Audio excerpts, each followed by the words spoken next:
मित्रांनो, ठरलं तर मग या मालिकेच्या आजच्या भागामध्ये सायली आणि अर्जुन दोघेही हॉस्पिटलमधून घरी येतात. घरी आल्यानंतर अस्मिता हॉलमध्येच असते. त्या दोघांना पाहून ती विचारते, आता मधुभाऊ कसे आहेत? त्यावरती सायली एकदमच उदास होऊन जाते, एकदम शांत शांत असते. तेव्हा अस्मिताला समजतं सायलीने मधुभाऊंचं खूपच टेन्शन घेतले. तेव्हा अर्जुन सांगतो की डॉक्टरांची ट्रीटमेंट सुरू आहे आणि ते म्हणतायत की पॉझिटिव्ह रिस्पॉन्स देतील. तेव्हा अस्मिता म्हणते, गुड, बरं झालं तुम्ही आलात. आता जरा आराम करून घ्या. अगं विमल, यांच्या जरा चहा कॉफीचं बघ बरं, असं अस्मिता जेव्हा म्हणते तेव्हा सायली एकदम उदास होत तिथे खुर्चीवर बसते. विमल म्हणते, हो, मी त्यांच्यासाठी चहा कॉफी बनवून ठेवली आहे. आता सायलीला मधुभाऊंचं खूप टेन्शन आलेलं असतं. तर अर्जुन सायलीकडे पाहत राहतो. प्रताप देखील तितक्यात तेथे येतो. मग त्यानंतर सायली रडत असते आणि म्हणते, आपण ज्या दिवशी आश्रमात गेलो होतो त्या दिवशी मधुभाऊ किती खुश होते. ते त्यांच्या हक्काच्या घरात गेले म्हणून किती खुश होते आणि त्यांच्या मनात एवढंच समाधान होतं की ते घर त्यांच्यापासून आता कोणीही हिरावून नाही घेणार. पण ते आता त्या हॉस्पिटलच्या गार आणि अनोळखी गादीवरती आहेत. मला साऊ अशी हाक कधी मारतील, ते पुन्हा सगळं कधी करतील, हे काहीच माहीत नाही आहे, असं म्हणून सायली खूप इमोशनल होते आणि खूप रडू लागते. सायलीच्या डोळ्यातील पाणी पाहून इकडे विमल, अस्मिता, अर्जुन आणि प्रताप या सगळ्यांनाच खूप वाईट वाटतं. तेव्हा अस्मिता आता सायलीला धीर देते. त्यानंतर आता प्रताप पुढे येतो आणि सायलीला सांगतो, हे बघ बाळा, जगात कितीही दुःख असेल ना, तर दुःखानंतर सुख हे येतच येतं. त्यानंतर अस्मितालाच आता सायलीच्या डोळ्यातील पाणी पाहावत नाही. त्यामुळे ती पटकन सायलीचा हात हातात घेतले आणि आपल्या पोटावर ठेवत म्हणते, हे बघ बाळ काय म्हणतंय, बघ ना बाळ काय म्हणतंय. सायली मामी, रडू नकोस, कारण लवकरात लवकर मधु आजोबा बरे होतील, हे बाळ म्हणतंय. असं अगदी प्रेमानेच ती म्हणते.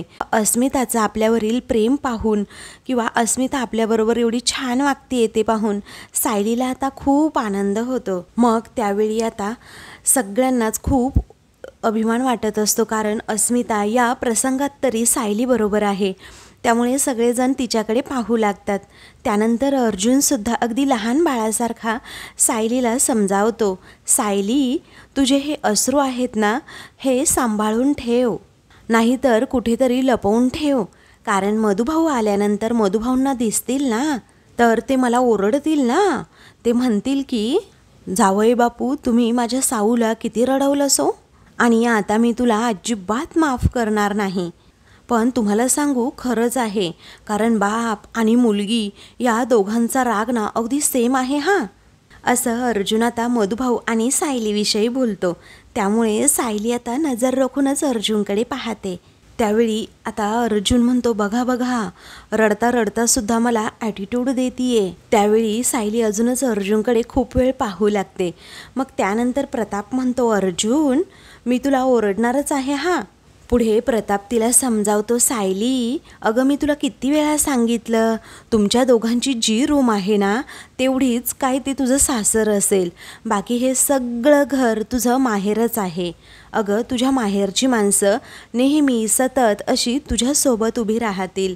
त्यामुळे तू अजिबात काळजी करू नकोस कसली, कारण मधुभाऊंना स्वतःच्या पायावर उभं करण्यासाठी आम्ही सगळे प्रयत्न करू. आता सगळ्यांचं तिच्यावरील हे प्रेम पाहून तिलाच आता भरून येतं, तिच्या डोळ्यातून पाणी येतं. मग ती सगळ्यांकडे अगदी प्रेमाने पाहते आणि म्हणते, असं म्हणतात ना, स्वतःच्या माणसांचे आभार असे मानायचे नसतात, आणि मी जरी प्रयत्न केला ना तरीही मला शब्द काही सुचणार नाहीत. आणि अस्मिताताई, मला सख्खी बहीण नाही आहे याची उणीव मात्र तुम्ही भरून काढताय. मला आई वडील नाही आहेत, माझ्या हक्काची माणसं माझ्याकडे नाही आहेत, पण तुम्ही सगळ्यांनी मिळून ती जागा घेतलीत. तेव्हा अर्जुन मनातच विचार करतो की तुझे आई वडील आहेत सायली, आणि त्यांच्यापासून मी तुला असं जास्त दिवस लांब अजिबात राहू नाही देणार. असा अर्जुनने मनाशी आता पणच घेतलेला असतो की काहीही झालं ना, आता सायलीच्या आई वडिलांपर्यंत तिला पोहोचवायचंच, आणि ते नक्की कुठे आहेत त्यांना शोधून काढायचंच. त्यानंतर अस्मिता म्हणते, चला आता फॅमिली ड्रामा ना पुरे झाला तुमचा, कारण मला आणि बाळाला दोघांनाही भूक लागली आहे. तेव्हा सगळेजण अस्मिताकडे पाहून हसतात. त्यावेळी विमल म्हणते, जेवण तयारच आहे, आता फक्त पोळ्याच करायच्या राहिल्या आहेत. त्यानंतर आता अर्जुन म्हणतो, विमलताई ऐका, एक काम करा, एक डबा पॅक करा, कारण मी कुसुमताईंना ना हॉस्पिटलमध्ये देऊन येतो. मग विमल म्हणते, हो पटकन पोळ्या करायला घेते हा मी अर्जुन दादा. त्यावेळी सायली म्हणते, अहो पण ती जेवण नको म्हणाली ना. त्यावेळी अर्जुन म्हणतो, हो पण माझी एक मीटिंग आहे आणि ती अगदी हॉस्पिटलच्या बाजूलाच आहे. मग म्हटलं जाता जाता कुसुमताईंनाही डबा द्यावा आणि मग जातो मीटिंगला. त्यावेळी सायली सांगते, हो तुम्ही हॉस्पिटलला जाताय तर मी सुद्धा येते की तुमच्याबरोबर. तेव्हा अर्जुन विचारतो, तू कशाला, नको येऊस तू, असं म्हणून मनातच तो विचार करतो, आता मी हिला कसं सांगू की कुसुमताईंना मला हिच्या पास्टबद्दल विचारायचं आहे. त्यावेळी अस्मिता मग म्हणते, काय रे तुम्ही आत्ताच आलात ना, मग लगेच निघालात का? असं नाही चालणार हा. त्यावरती अर्जुन म्हणतो, अगं अस्मिता ताई माझी मीटिंग आहे ना, म्हणून मी तिथे जातोय, सो आता डबा देऊन ना मी माझं जाईल कामाला. त्यावेळी अस्मिता म्हणते, सायली अर्जुन म्हणतोय ना, मग आता थांब बरं तू इथे. अगं तुझा चेहरा बघ बरं किती सुजलाय आणि आरामाची खूप गरज आहे तुला. अर्जुन आता म्हणतो, विमल डबा तयार ठेव ग पटकन, मी आलोच आता पटकन आवरून, असं म्हणून तो रूममध्ये जातो. तेव्हा सायली अजूनही त्याचाच विचार करत बसते की अर्जुन एकटा का चालला असेल.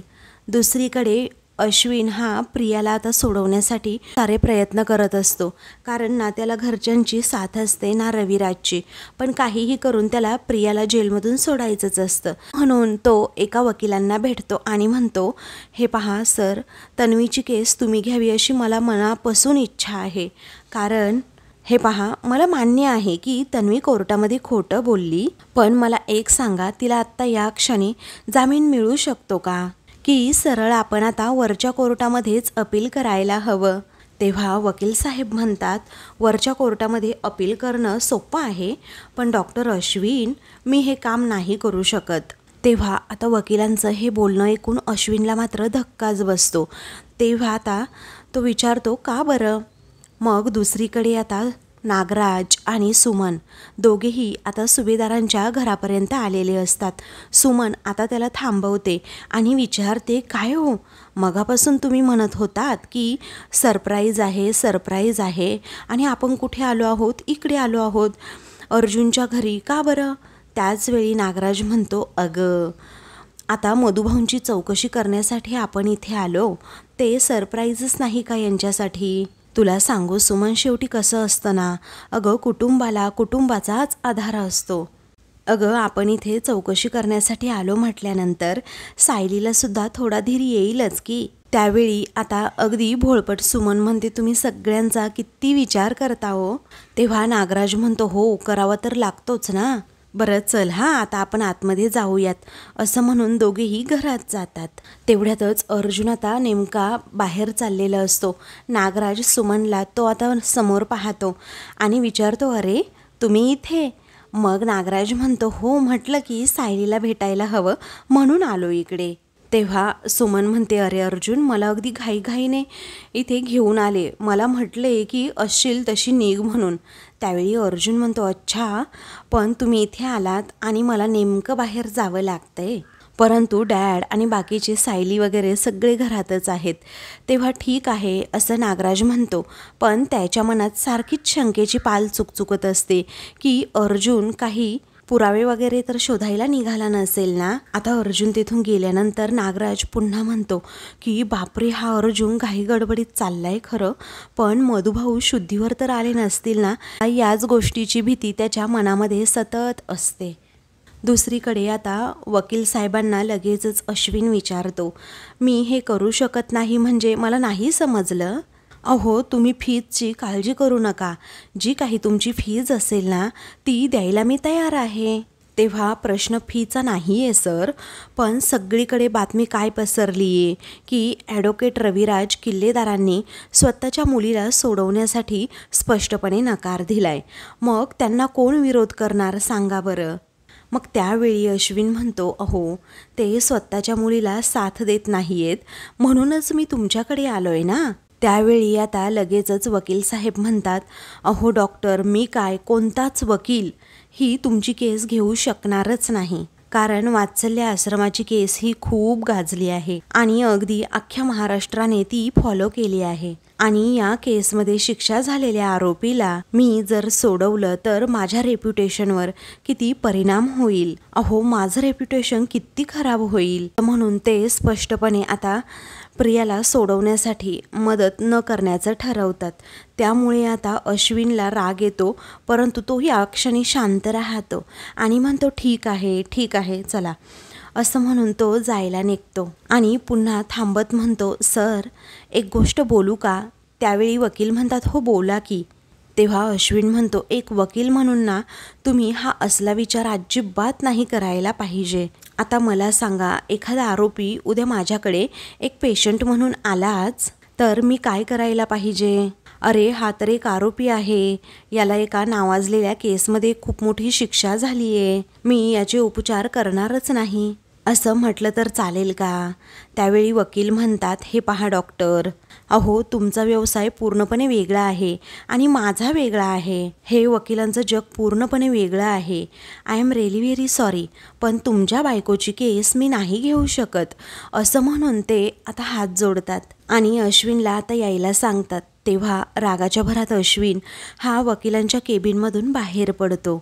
इकडे आता नागराज आणि सुमन घरात येतात. तेव्हा कल्पना म्हणते, अरे तुम्ही दोघे आलात, या या या असं म्हणून ती त्यांना बसायला सांगते. सुमन अगोदर सायलीकडे जाते आणि तिला विचारते, अगं मला सांग, मधुभाऊंबद्दल समजल्यावर खूप वाईट वाटलं ग, पण कशी आहे आता त्यांची तब्येत? वेळी आता सायली सांगते, अजूनही ते कोमातच आहे. हे ऐकून नागराजचं काळीज अगदी थंड होतं, कारण मधुभाऊ हे शुद्धीवर नाही आले पाहिजेत असा त्याचा हेतू असतो. तेव्हा सुमनला आता राग आलेला असतो आणि ती म्हणते की खरंच हे ज्याने कोणी काही केलंय ना सायली, त्याला देव असं सोडणार नाही, तो ना अगदी नरकातच जाईल आणि त्याला उकळत्या पाण्यामध्ये उडी मारायची शिक्षा सुद्धा मिळेल. तेव्हा असं म्हटल्याबरोबरच नागराज घाबरतो आणि म्हणतो, सुमन अगं जरा शांत राहा, हे काय आहे? अगं आपण तरी कशाला उगीच कुणाला शाप वगैरे देत राहायचं. मग त्यावेळी सुमन रागाच्या भरातच म्हणते, अहो मग काय, अशा नीच माणसासाठी आपण ओव्या गायच्या का मग? तेव्हा कल्पना म्हणते, अगं जाऊ दे ना सुमन, तो माणूस नक्कीच सापडेल, कारण पोलिसांचा ना तपास सुरू आहे. मग कल्पना म्हणते की ऐका ना, तुम्ही बसा, काय घेणार, चहा कॉफी?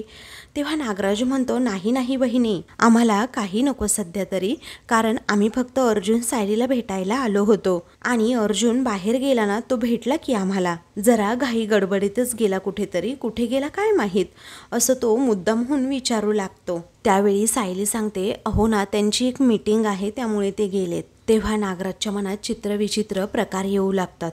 तो म्हणतो की आता खरं तर तिथे हॉस्पिटलमध्ये कुणीही नसणार, आता त्या थेरड्याला संपवण्याची ही एकमेव संधी आहे, कारण सायली इथे आहे आणि अर्जुन मीटिंगला गेला आहे म्हटल्यानंतर तेथे म्हातारा एकटाच असेल. त्यानंतर अस्मिता म्हणते की आता ना तुम्ही जेवणच करून जा, कारण पूर्णा आजी मंदिरात गेली आहे ना, मग तोपर्यंत ती येईल सुद्धा. तेव्हा सुमन म्हणते, नाही नाही अगं अस्मिता, आम्ही फक्त ना आपली चौकशी करायला आलो होतो, जेवायला नाही थांबू शकत हां आम्ही. तेव्हा अस्मिता म्हणते की असं कसं न जेवता जाणार, जेवण करून जा बरं. तेव्हा नागराज म्हणतो, अस्मिता नको ग हट्ट करू, कारण तुमचीही गडबड असेल, तुम्हालाही हॉस्पिटलमध्ये जायचं असेल. त्याचवेळी आता नागराजला कुणाचा तरी मेसेज येतो की आत्ताच्या आत्ता मला भेटायला या, म्हणून लगेचच तो पलटी खातो आणि सुमनला म्हणतो, सुमन मी काय म्हणतो, तू इथे थांब, हवं तर मी निघतो पुढे.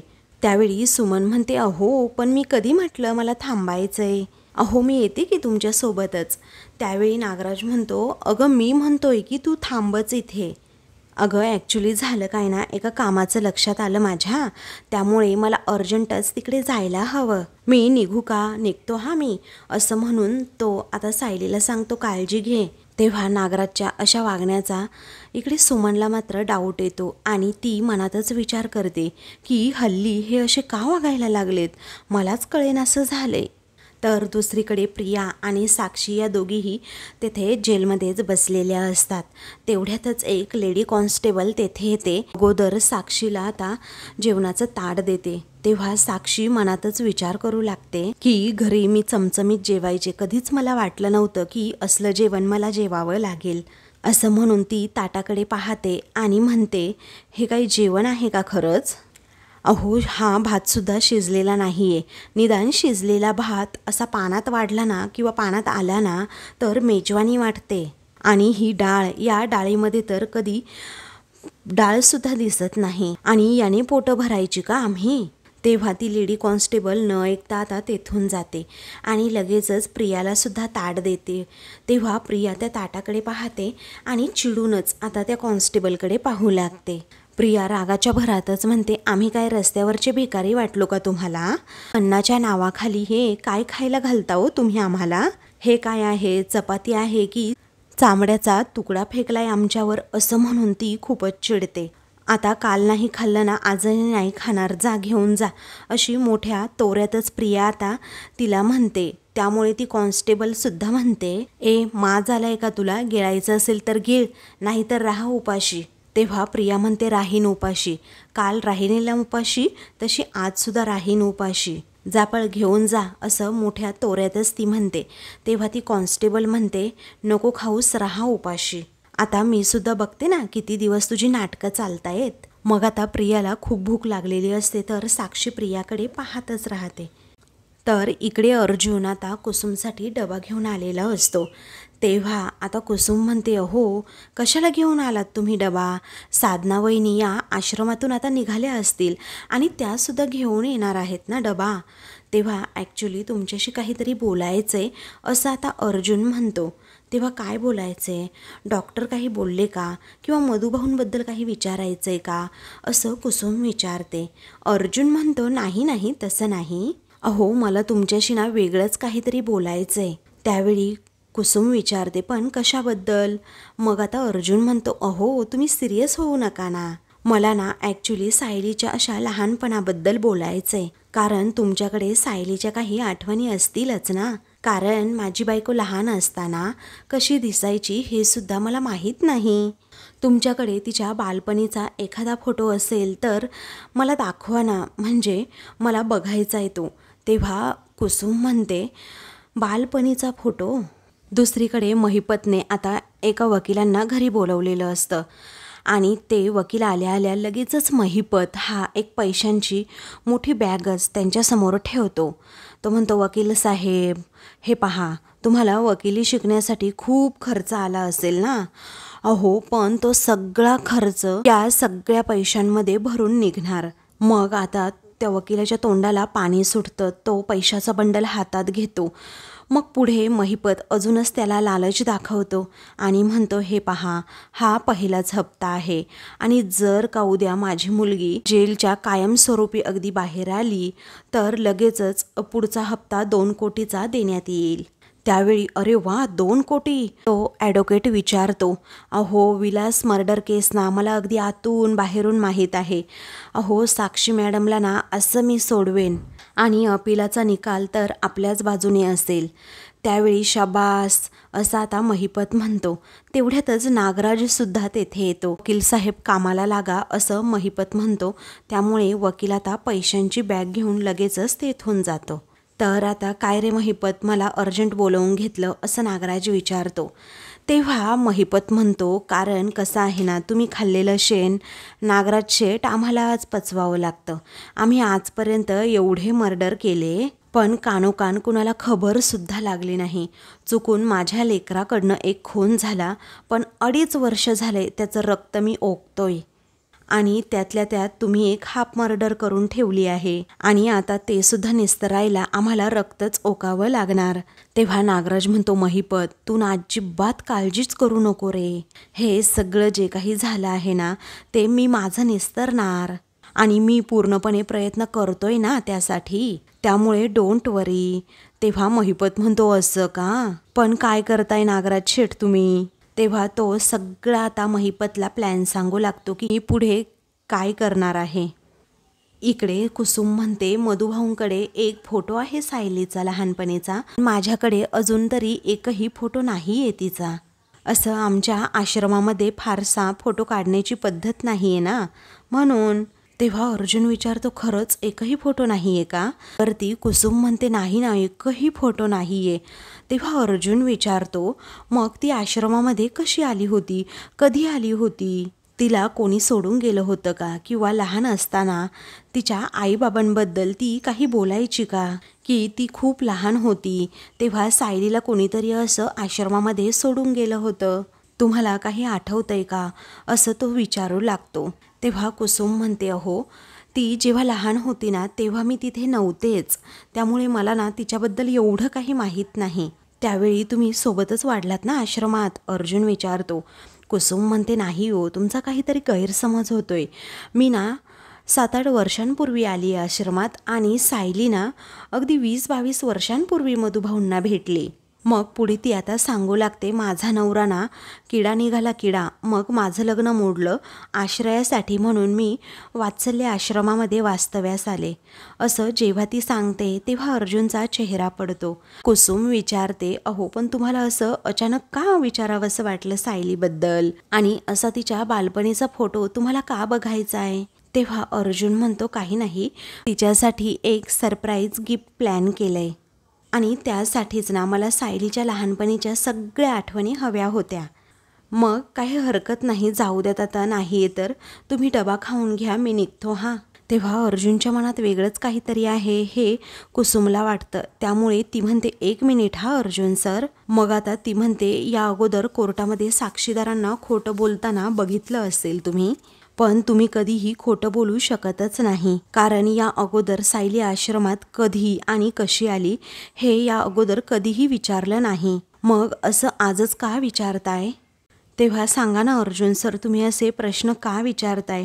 अगोदरच संकट कमी नाही आहेत आणि असले विचित्र प्रश्न विचारून तुम्ही माझ्या जीवाला का घोर लावताय? तेव्हा अर्जुन म्हणतो, कुसुमताई, मला असं समजलंय की सायलीचे आईबाबा हे जिवंत आहेत. असं म्हटल्याबरोबरच इकडे कुसुमच्या पायाखालची जमीनच सरकते. तर आता मित्रांनो, पुढील भागामध्ये महिपत एक चिठ्ठी प्रियाला जेलमध्ये दाखवतो. त्यावर आता त्याच्या मार्गामध्ये कुणी अडथळा आणला आणि त्यांना मी कशाप्रकारे मारलं हे सगळं तिला दाखवत असतो. शेवटचं नाव हे प्रिया असतं आणि त्यावर सुद्धा तो फुल्ली मारणार असतो. प्रियाला तो म्हणतो की हे बघ अर्जुन, सायली नाकावर टिचून मी माझ्या लेकीला घरी घेऊन जाणार आणि मग मी तुझ्या नावावर फुल्ली मारणार. तेव्हा प्रिया आता खूप म्हणजे खूप घाबरते. तर दुसरीकडे अस्मिता आता प्रताप आणि अर्जुनला विचारते, मला सांगा मम्माचं वागणं सायलीबद्दलचं कसं बदलायचं? अर्जुन म्हणतो की मम्मा कितीही सायलीला त्रास देत असेल, पण दुसरं कोणी जर त्रास देत असेल सायलीला तर मम्माला ते आवडणार नाही. आता मिशन एकच, ते म्हणजे मम्मा. तुम्ही दोघांनी काय करायचं, आता फक्त सायलीला त्रास द्यायचा. आता चला मिशन एकच मम्मा, असं म्हणून ते तिघेही एकमेकांच्या हातावर हात ठेवतात.